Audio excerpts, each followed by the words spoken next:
Welcome back, I'm Captain Xavier, and as I'm in the process of doing my final checks and getting packed for the UMBC HvZ Invitational next weekend in Baltimore, I figured I'd go ahead and do a video showing off the whole loadout, what I'm taking with me to this event, and why.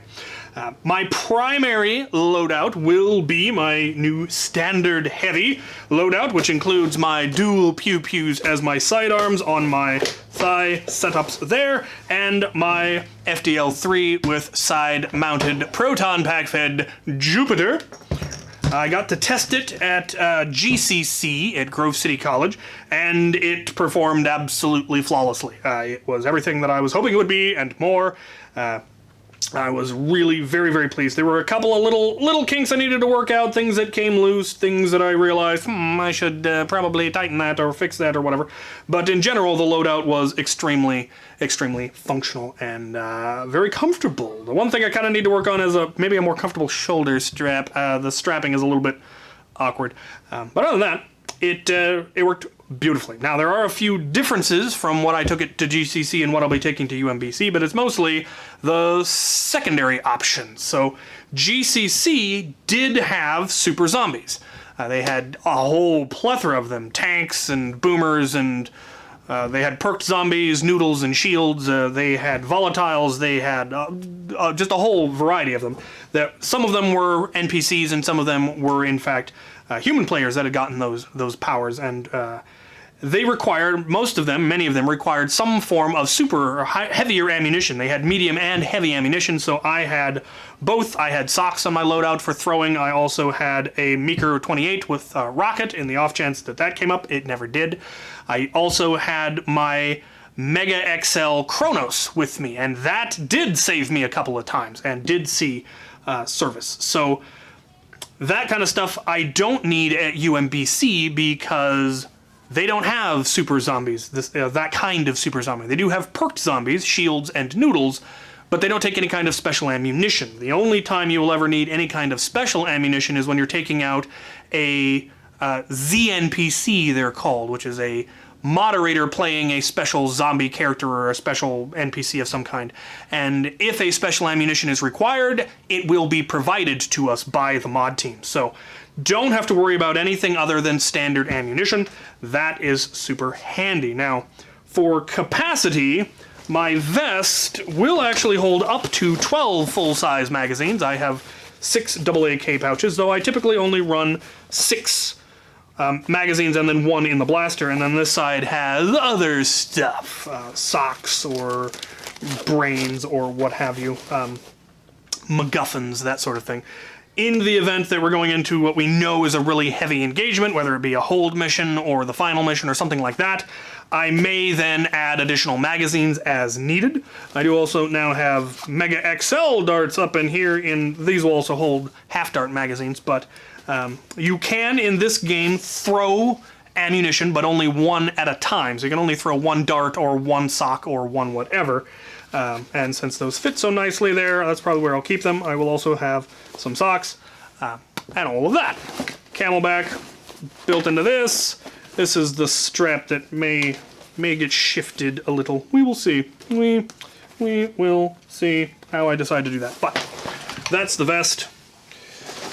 Then the Proton Pack backpack, which I still haven't gotten around to putting a larger tank in it. I may or may not go ahead and do that, but I have that as well.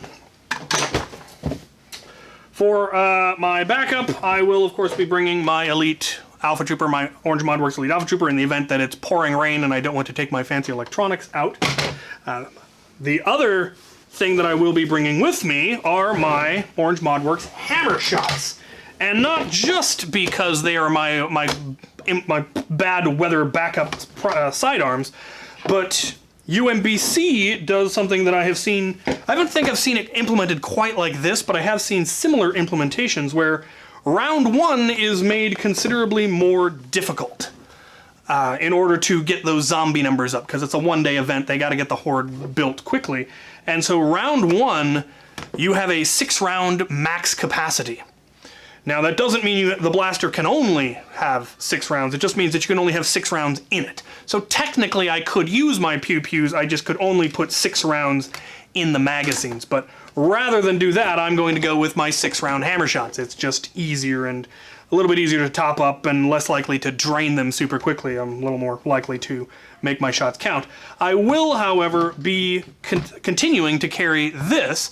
You can have blasters that have a higher capacity, you just can't use them. So the proton pack will be fully loaded, and I will probably have a couple of 22-round magazines that are also fully loaded, but what I will be starting with, and I had to dig in the deep storage to find these, but I was able to come up with 6 of the old N-Strike flip magazines because they have a 6-round capacity, and I can simply easily swap it over and quickly reload and then ditch it.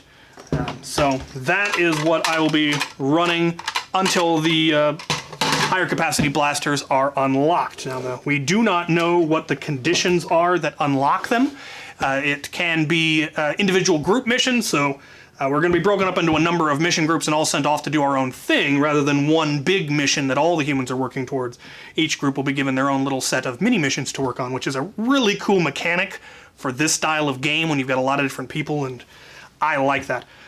But it might be an individual, each group has to unlock their blasters themselves, or it might be one group is given the mission that unlocks them for everybody. We don't know.